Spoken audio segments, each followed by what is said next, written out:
जय हिंद साथियों, आप सभी का कंपटीशन कम्युनिटी के इस ई लर्निंग प्लेटफॉर्म पे स्वागत है। और साथियों, आपको पता है हर बार की तरह कि हम पढ़ रहे हैं भारतीय भूगोल, इंडियन ज्योग्राफी, जिसके तहत हम नदी अपवाह तंत्र को पहचान रहे हैं, समझ रहे हैं, जान रहे हैं। और इस कड़ी में हमसे जो एमसीक्यूज एक छात्र जीवन का और एक छात्र जीवन का मतलब प्रतियोगी परीक्षाओं के छात्र जीवन का अगर मैं अंतिम लक्ष्य बोलूं तो परीक्षा एग्जाम हॉल में एमसीक्यू सॉल्व होना चाहिए, उससे भी संबंधित हम प्रश्नों को करते जा रहे हैं, जिसमें प्रीवियस ईयर क्वेश्चंस भी करा रहा हूं मैं आप लोगों को, और किस प्रकार से संभावित प्रश्न पूछे जा सकते हैं उन्हें भी आप लोगों को कंपटीशन कम्युनिटी के द्वारा कराया जा रहा है। तो साथियों, इसी प्रकार से अपनी निरंतरता, अपनी कंसिस्टेंसी बनाए रखिए और साथ में एक युद्ध स्तर पे तैयारी करते रहिए, क्योंकि अधिकारी बनना है मतलब बनना है, पोस्ट लेना है मतलब लेना है, सरकारी नौकरी पाना है मतलब पाना है। यही अंतिम लक्ष्य होना चाहिए और कंपटीशन कम्युनिटी बिल्कुल फ्री ऑफ कॉस्ट आपको ये कंटेंट प्रोवाइड करा रहा है। क्लियर है? और साथियों, इस वीडियो को शेयर करना ना भूलें, ज्यादा से ज्यादा इस वीडियो को शेयर करें ताकि हम समाज के हर अंतिम व्यक्ति तक के पहुंच सकें जो कि इस एग्जाम के लिए एलिजिबल है, जो कि एग्जाम निकालना चाहता है, जो तैयारी करना चाहता है, जो प्रिपरेशन करना चाहता है। आशा करता हूं मेरी बातें आप लोग को समझ में आई होगी। तो ज्यादा समय ना लेते हुए अपना सत्र प्रारंभ करते हैं, आइए। तो इस कड़ी में साथियों हमारा कवरेज चल रहा है दो प्रकार से। हमने देखा, पहले हमने जाना कि हम भारत में स्थित नदियों के बारे में चर्चा कर रहे हैं। किसके बारे में चर्चा कर रहे हैं? भारत में स्थित नदियों के बारे में। और इन नदियों का पैटर्न देखा हमने कि एक हम पढ़े जो आपका पिछली कक्षाओं में हिमालयी नदियों के बारे में या हिमालय से निकलने वाली नदियों के बारे में। दूसरा कंडीशन ये होता है साथियों, जो कि आज हमारा कवरेज होगा, प्राय द्वीपीय भारत की नदियां, मतलब कि पेनिनसुलर प्लेटू में स्थित नदियों के बारे में अध्ययन करेंगे। समझ रहे हैं ना? अगर मैं प्रायद्वीपीय भारत की बात करूं, अगर मैं प्रायद्वीपीय भारत की बात करूं तो एक स्पेसिफिक पेज में ले जाके आप लोगों को मैं बताना चाहूंगा कि इस प्रकार से पूरा मैप बना लेते हैं भाई। पेन का कलर चेंज कर लो, ठीक। इस प्रकार से हम अगर भारत का नक्शा तैयार करते हैं और भारत के इस नक्शे पे हम ये देखते हैं कि जब हम प्राकृतिक विभाजन पढ़ रहे थे, ज्योग्राफिकल डिवीजन देखे थे, तो उत्तर का विशाल पर्वत श्रृंखला जिसे हमने हिमालय के रूप में जाना, उत्तर का आपका विशाल मैदान, फिर उसके बाद प्रायद्वीपीय भारत आपको इस प्रकार से त्रिभुजाकार स्थिति में देखने को मिलता है। और मैं अगर बात करूं प्रायद्वीपीय भारत का, अगर ये पूर्वी भाग है और प्रायद्वीपीय भारत का ये पश्चिमी भाग है। प्रायद्वीपीय भारत का पूर्वी भाग और पश्चिमी भाग बताने का तात्पर्य ये है कि प्रायद्वीपीय भारत का ढाल जो है वो पश्चिम से पूर्व की ओर है। अब ये बताइए, जब पश्चिम से पूर्व की ओर इसका ढाल होगा तो नदियों का जो मार्ग होगा और नदियों का जो मुहाना होगा वो अधिकतर बंगाल की खाड़ी के क्षेत्र में होगा कि नहीं होगा? लेकिन अपवाद स्वरूप यहाँ आपको सतपुड़ा और विंध्यन के बीच से निकलने वाली नर्मदा नदी दिखाई देगी। उसके दक्षिण में देखोगे तो ताप्ती नदी देखने को मिलेगी और अरावली पर्वत श्रेणी से निकलने वाली लूनी नदी जो कि विलुप्त हो जाती है, वो आपको देखने को मिलेगी कहाँ? तो आपका राजस्थान के मैदान में। साथियों, बताने का उद्देश्य ये है कि जितनी भी प्रायद्वीपीय भारत की नदियां हैं, नर्मदा, ताप्ती, लूनी और माही को छोड़ के बाकी जितनी नदियां हैं वो आपका किधर प्रवाहित होगी, किधर अपना जल को बहाएगी? तो आपका बंगाल की खाड़ी की ओर। अब इन सभी नदियों को हम क्रम से क्रम में देखते जाएंगे। आपको ये मैप स्क्रीनशॉट के रूप में देख ले सकते हैं और जो है आप इसे सॉरी आपका क्या बोलते हैं उसको, मैप बनाना ना भूलें, एटलस रखना ना भूलें, जिसमें आप क्या करेंगे, इसको विजुअलाइज करेंगे। हम एक एक नदियों को क्रमबद्ध क्रम पढ़ते जाएंगे। क्लियर है साथियों? ये रहा सबसे पहले माही नदी। देखो माही नदी कहाँ है? तो माही नदी आपको इस प्रकार से देखने को मिलेगी। ये माही नदी, इसकी एक विशेषता भी याद रख लो कि कर्क रेखा भारत को दो बराबर भागों में बांटती है, जिसमें कुल 8 राज्यों से होकर गुजरती है। गुजरात हो गया, राजस्थान, फिर मध्य प्रदेश, फिर छत्तीसगढ़, फिर उसके बाद आपका आ जाएगा झारखंड, फिर उसके बाद पश्चिम बंगाल, फिर त्रिपुरा और मिजोरम। इस प्रकार से ये जो है कर्क रेखा डिवाइड करती है भारत को दो बराबर भागों में। इन्हीं में से साथियों आपको यहाँ एक नदी देखने को मिलेगी जो कर्क रेखा को दो बार काटती है, वो है माही नदी। और यही माही नदी की मैं बात कर रहा हूँ तो इसके उद्गम स्थल की मैं बात करूं तो मध्य प्रदेश के धार जिले के समीप विंध्याचल पर्वत श्रेणी से इसका उद्गम होता है। तो माही मध्य प्रदेश के धार जिले से इसका उद्गम होता है। मध्य प्रदेश और गुजरात और राजस्थान में इसका प्रवाह क्षेत्र है। प्रवाह क्षेत्र से प्रश्न पूछता है मेरे साथियों, याद रखना। ये जितनी भी नदियां हैं, आप इस वीडियो को 2 से 3 बार देखें, आप लोगों को सारी चीजें याद हो जाएंगी। जैसे मैंने बताया कि धार जिले से जो है इसका उद्गम स्थल होता है। बार बार इस चीज को कॉल करिए, समझ रहे हैं मेरी बातों को। बोले इतना सारा कंटेंट कैसे याद करें सर? कोई दिक्कत नहीं है, बार बार उसको देखना है, समझ रहे हैं। फिर आखिरी में जो मैं क्वेश्चंस कराऊंगा उसको भी क्या आपको कवर करना है ना? ठीक है। तो आपका मध्य प्रदेश, गुजरात, राजस्थान से जाएगी और खंबात की खाड़ी से क्या हो जाती है, ये गिर जाती है कहाँ? तो अरब सागर में। तो अरब सागर में गिरने वाली नदी है तीन बताया आपको, कौन कौन सी? नर्मदा, ताप्ती और माही। और लूनी नदी क्या है? वो भी लुप्त हो जाती है। ठीक है। तो कर्क रेखा को 2 बराबर भागों में काटती है। माही बजाज सागर परियोजना है, एक परियोजना भी याद रखिएगा। तो कौन सा है इसमें? तो माही बजाज सागर। अब इसको कैसे याद करोगे? देखो, निमोनिक टेक्निक दिमाग में आने चाहिए तुरंत। माही किसका नाम है? अरे हमारे आदरणीय सम्माननीय भारत के पूर्व कप्तान महेंद्र सिंह धोनी को माही कहा जाता है, समझ रहे हैं ना? अब वो माही जो है वो किसका गाड़ी चलाते हैं? तो वो लोग सर टीवीएस का चलाते हैं। अरे मान लो ना बजाज का चला रहे हैं, पल्सर चला रहे हैं, इस बार समझ लो। तो बजाज सागर परियोजना। सहायक नदी जो इसका जाखम है, सोम है, चाप है और अनस, याद रखेगा। जाखम, सोन, आपका अनस और चाप, ये 4 नदी जो है इसकी सहायक नदी है। स्क्रीनशॉट लीजिए, इसे याद रखिएगा। माही नदी से अगर प्रश्न पूछे तो आप लोगों से छूटना नहीं चाहिए। उसके बाद क्या है आपका? नर्मदा नदी। ये भ्रंश घाटियों से बहती है, रिफ्ट वैलियों से। क्या होता है रिफ्ट वैली? तो रिफ्ट वैली 2 आपका कठोर चट्टानों से बनी घाटी है। ठीक है। ये क्या है?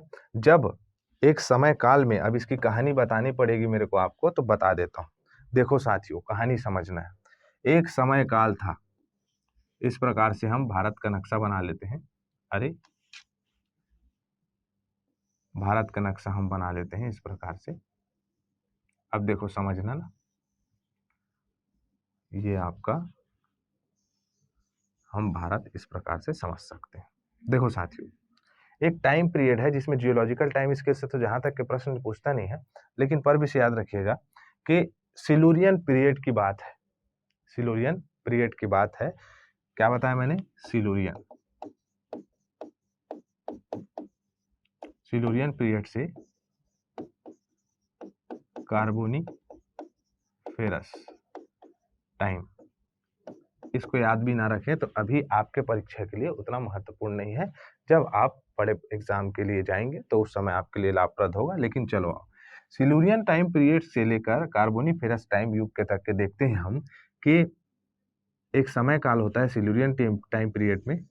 आसान भाषा में समझते हैं कि प्राचीन कॉन्टिनेंट जो है एक दूसरे से इस प्रकार से टकरा रहे थे। क्या हो रहे थे? टकरा रहे थे।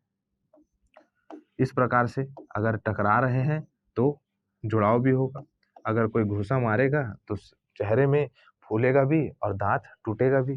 ठीक है, इस प्रकार से समझा जा सकता है।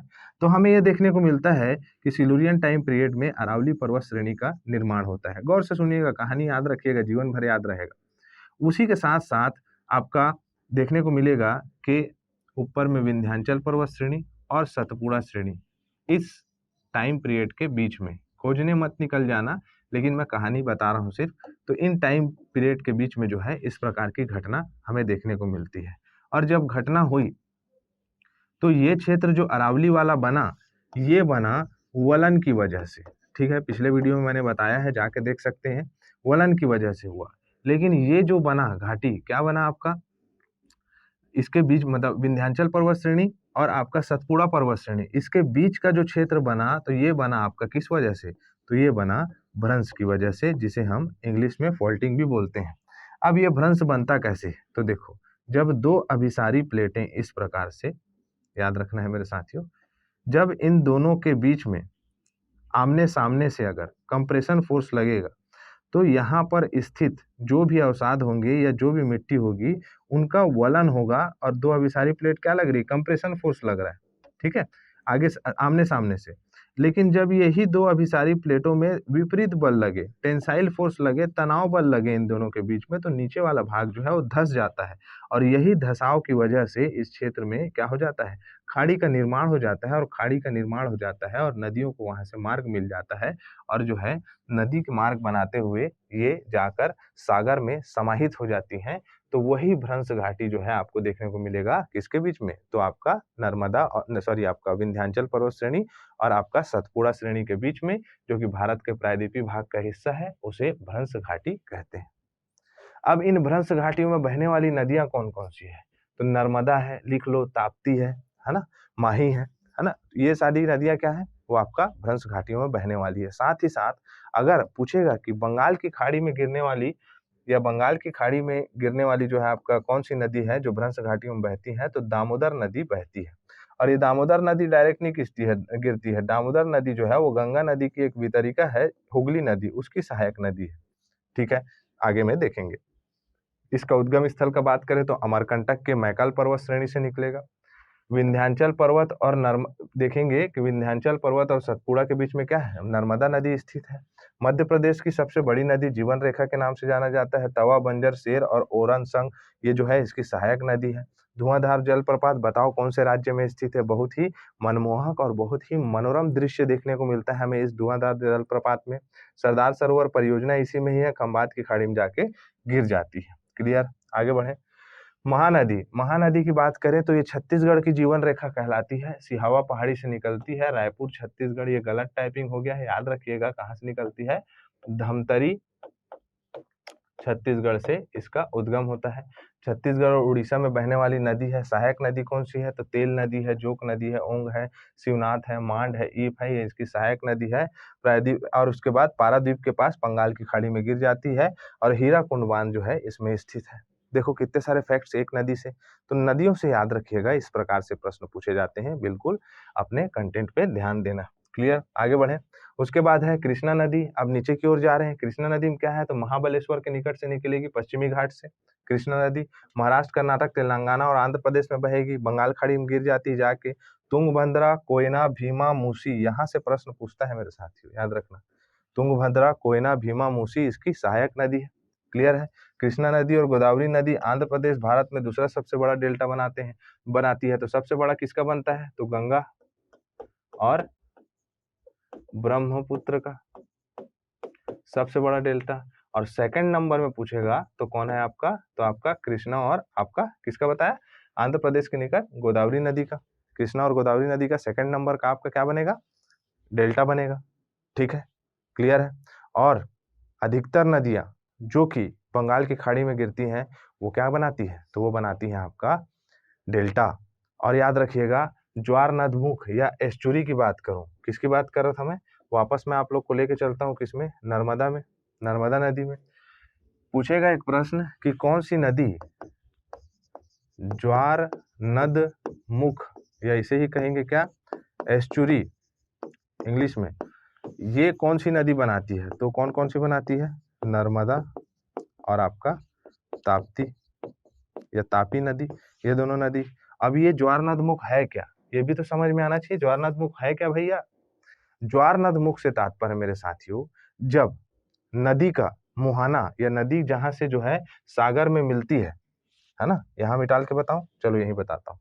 ज्वार नदमुख जैसे यहाँ नर्मदा नदी गिरी, मतलब आपका विसर्जित हुई, तो उस क्षेत्र में जो अवसाद रहेंगे वो क्या होंगे, आपका नीचे की ओर चले जाएंगे, वहां जमेंगे नहीं। क्यों, क्योंकि वहां की गहराई ज्यादा है। और प्रायद्वीपीय भारत की पठार की बात बोलूं तो पश्चिमी घाट जो है वो निरंतर है, और पश्चिमी घाट में आपको ये वाला क्षेत्र पश्चिमी घाट का देखने को मिलेगा। ये निरंतर है, कंसिस्टेंट है, कंटिन्यू है ये वाला एरिया। लेकिन यहाँ के मैदानों की चौड़ाई जो है वो बहुत कम है, क्योंकि जब Eurasian plate sorry Indian plate जब यूरेशियन प्लेट से टकराया, किस प्रकार से बोलोगे सर, आप तो यही बताते नहीं हो कैसे बना के, चलो बता देता हूँ। इस प्रकार से हमारा इंडियन प्लेट गोंडवाना लैंड का पार्ट था, बताया था पिछली कक्षाओं में, और ये यूरेशियन प्लेट, यहाँ हम इंडियन प्लेट बना लेते हैं। अब ये इंडियन प्लेट जब यूरेशियन प्लेट से इस प्रकार से टकराता है, तो हम देखते हैं किसी भी गाड़ी को देखना, अगर वो जैसे कि पापा की परी, सॉरी मैं वो उदाहरण नहीं देता, नहीं तो बहुत सारी बात हो जाएगी समझे ना। अगर कोई ट्रक किसी स्थिर अवस्था में दीवार या चट्टान से टकराता है तो सामने का भाग तो जो है पचकता है, उठेगा वो ऊपर, लेकिन पीछे वाला भाग भी क्या हो जाएगा, तिरछा हो जाएगा। तो टकराने का जो बल देखा जाए तो वो हमारे पश्चिमी घाट में ज़्यादा था। क्यों?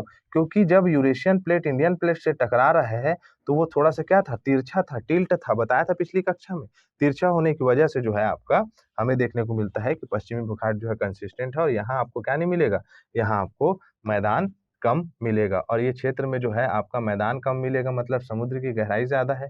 जब गहराई ज़्यादा है तो साथियों यहाँ की नदी जो है यहाँ अवसादों को जमाएगी नहीं, साथ ही साथ ये खाड़ियों में बह रही हैं, ये कोमल चट्टानों से नहीं बह रही हैं। हिमालय की नदियाँ कोमल चट्टानों से ज़्यादा अवसादों को लेकर आ रही है, जिससे कि भारत के मैदान का निर्माण हुआ।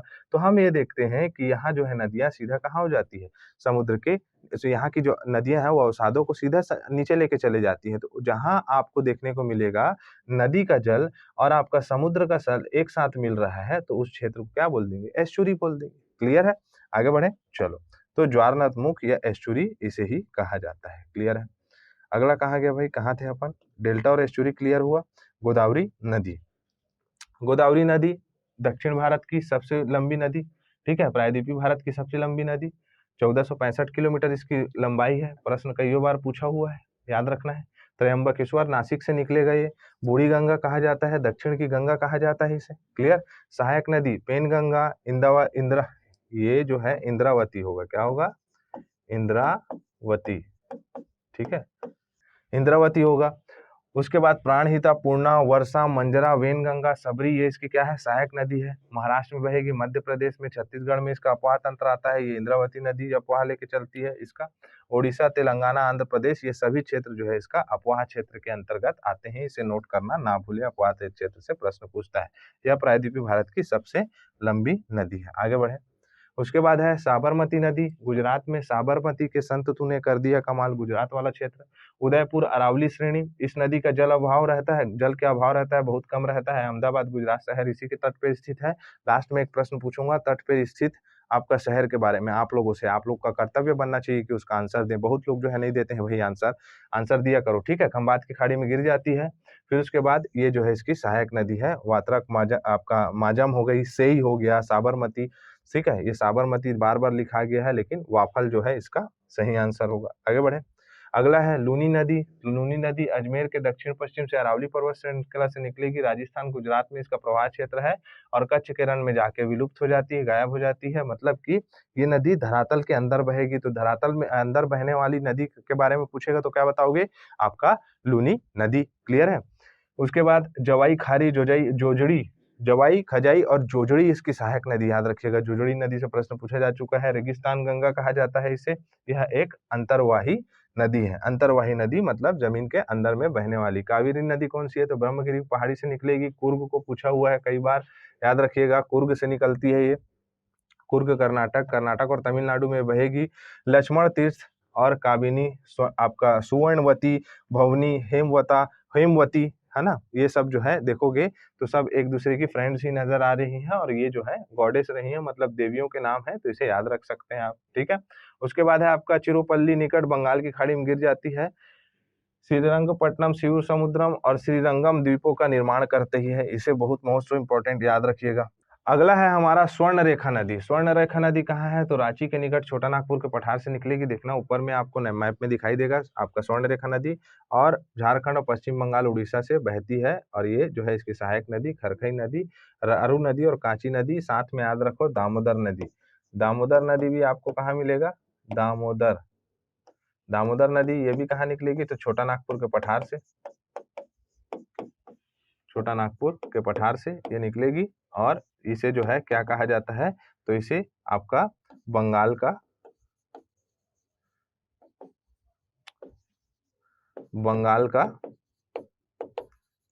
शोक कहा जाता है इसे, ठीक है। क्यों? क्योंकि ये बंगाल में जो है आपका बहुत ही बाढ़ लेकर आता था। अब जो है इसके लिए प्रोजेक्ट 1948 में बनाया गया था, अभी नहीं बनाया है, 1948 में बनाया गया था, जिसे कहा जाता है आपका दामोदर वैली कॉर्पोरेशन, डीवीसी के नाम से प्रसिद्ध है। स्वतंत्र भारत की सबसे पहली बहुउद्देशीय परियोजना। क्लियर है? आगे बढ़े। अब जो है प्रश्न करना प्रारंभ करते हैं मेरे साथियों। प्रश्न क्या है हमारा? प्रश्न है हमारा, भारत का दूसरा बड़ा नदी बेसिन कौन सा है? तो पहला बड़ा नदी बेसिन पता होना चाहिए, तो गंगा नदी पहला बड़ा बेसिन है, मतलब नदी बेसिन अगर कहें तो सबसे बड़ा नदी बेसिन गंगा नदी बेसिन है। उसके बाद अगर कौन सा नदी बेसिन है तो याद रखिएगा आपका कौन सा, तो गोदावरी नदी बेसिन जो है आपका सबसे बड़ा नदी बेसिन है। क्लियर है? और दक्षिण भारत की गंगा भी कहा जाता है, इसे बूढ़ी गंगा भी कहा जाता है। क्लियर है? आगे बढ़े, भारत की सबसे लंबी प्रायद्वीपीय नदी कौन सी है? तो बताया 1465 मीटर आपका कौन सा है? गोदावरी नदी। क्लियर है? आगे बढ़े, आ जाओ। अगला है, निम्नलिखित नदियों में से किसको दक्षिण की गंगा कहा जाता है? तो किसे कहा जाता है? बताया दक्षिण की गंगा गोदावरी नदी को कहा जाता है। क्लियर है साथियों? आगे बढ़े। अगला है हमारा, नदियों को लंबाई के अवरोही क्रम में गोदावरी, महानदी, नर्मदा और ताप्ती का सही क्रम क्या होगा? अब इनकी लंबाई भी मालूम होनी चाहिए हमें। ठीक है, देखो क्या क्या बोल रहा है, गोदावरी, महानदी, नर्मदा और ताप्ती। तो इसमें गोदावरी तो मालूम है अपने को कितना है, अरे 1465 किलोमीटर। ठीक है, नर्मदा का बता दूं 1312 किलोमीटर के आसपास है। ठीक है, उसके बाद क्या आएगा आपका, महानदी। महानदी जो है 858 किलोमीटर कुल लंबाई इसकी, छत्तीसगढ़ और उड़ीसा में। और उसके बाद क्या है, ताप्ती या तापी नदी 724 किलोमीटर के आसपास है। ठीक है, तो क्या हो गया, पहला हो गया हमारा गोदावरी, है ना। दूसरा क्या हो जाएगा अपना, नर्मदा। तीसरा क्या हो जाएगा हमारा, तीसरा हो गया कौन सा, तो महानदी, महानदी। और तीसरा क्या हो जाएगा आपका, ताप्ती या ताप्ती नदी। क्लियर है? तो देख लो कौन सा है, गोदावरी किसमें किसमें है, इसमें है और इसमें है। ठीक है, उसके बाद क्या आना चाहिए, नर्मदा आना चाहिए, तो ये वाले ऑप्शन में है सीधा। क्लियर है? तो देखो एनालिसिस भी कर लिया और ऑप्शन में कैसे प्रश्न बनाते हैं वो भी जान लिया हमने। क्लियर है? आगे बढ़े, चलो। अगला है, निम्नलिखित में से कौन सी नदी एस्चुरी नहीं बनाती है? नहीं बनाती होगा, नहीं है नहीं होगा, यहाँ बनाती है होगा। ठीक है, टाइपिंग मिस्टेक हो जाता है। नर्मदा, ताप्ती, मांडवी या महानदी? महानदी एस्चुरी नहीं बनाती, ये डेल्टा का निर्माण करती है। क्लियर है? महानदी एस्चुरी नहीं बनाती, बाकी जो नदियां हैं वो आपका क्या बनाती है, तो आपका एस्चुरी बनाती है। क्लियर? सोन, नर्मदा तथा महानदी निकलती है, कहाँ से निकलती है सोन, नर्मदा और महानदी? तो मैं आप लोगों को बता दूं, सोन नदी, नर्मदा नदी और महानदी ये तीनों जो है अमरकंटक की पहाड़ियों से निकलती है। ये अमरकंटक की पहाड़ी आपको क्या मिलेगी, तो सतपुड़ा श्रेणी के मैकल पर्वत से। ठीक है, मैकल श्रेणी से, अरे मैकल श्रेणी से ये निकलती है। क्लियर है साथियों? आगे बढ़े, चलो आ जाओ। अगला प्रश्न है हमारा, भारत की निम्नलिखित नदियों में कौन पश्चिमी घाट से नहीं निकलती? ओके, ठीक है, देख लेते हैं। Godavari, A for Godavari, B Tapti, Kaveri या कबाम। ठीक, पश्चिमी घाट से नहीं निकलती है, तो कावेरी निकलती है, गोदावरी निकलती है, कबाम निकलती है। तापी नदी कहाँ पश्चिमी घाट से निकलती है, तो मध्य प्रदेश से निकलती है ना, सतपुड़ा के नीचे से। क्लियर है? आगे बढ़े, चलो। कावेरी नदी का उद्गम है, बताओ कहाँ है कावेरी नदी? तुरंत आप लोगों के लिए प्रश्न है, ये नहीं बना पाए, चलो मैं बता देता हूँ। B for Baahubali, B for Brahmagiri, Brahmagiri की पहाड़ी से ये निकलती है। क्लियर है? अगला है हमारा, कावेरी नदी कौन से राज्यों से होकर गुजरती है? ठीक है भाई, देख लेते हैं। गुजरात और मध्य प्रदेश कावेरी का नामो निशान नहीं। कर्नाटक और Tamil Nadu, yes that is the right answer, B for Baahubali, Karnataka और तमिलनाडु। क्लियर है? डी फॉर देवसेना क्यों नहीं बोलते करके बोल रहे थे एक बच्चा, लेकिन मैं बोला देवसेना से बाहुबली का क्या वास्ता, क्यों नहीं है वास्ता, वो आप जाने। क्लियर है? चलो इधर आ जाओ। नर्मदा घाटी किन पर्वत श्रृंखलाओं के बीच स्थित है? तो किन पर्वत श्रृंखला, नर्मदा घाटी किन किन पर्वत श्रृंखला बताया था साथियों? सतपुड़ा के घने जंगल और विंध्याचल के पर्वत के बीच में स्थित है। सी फॉर, सी फॉर जल्दी बताओ क्या बोलोगे? सी फॉर कैट, और क्या? ठीक है, आगे बढ़े, चलो। कौन सी नदी रिफ्ट घाटी या भ्रंश द्रोणी से होकर बहती है? कौन सी नदी बहती है? अरे भाई नर्मदा बहती है, इसको तो कोई भी बना देता।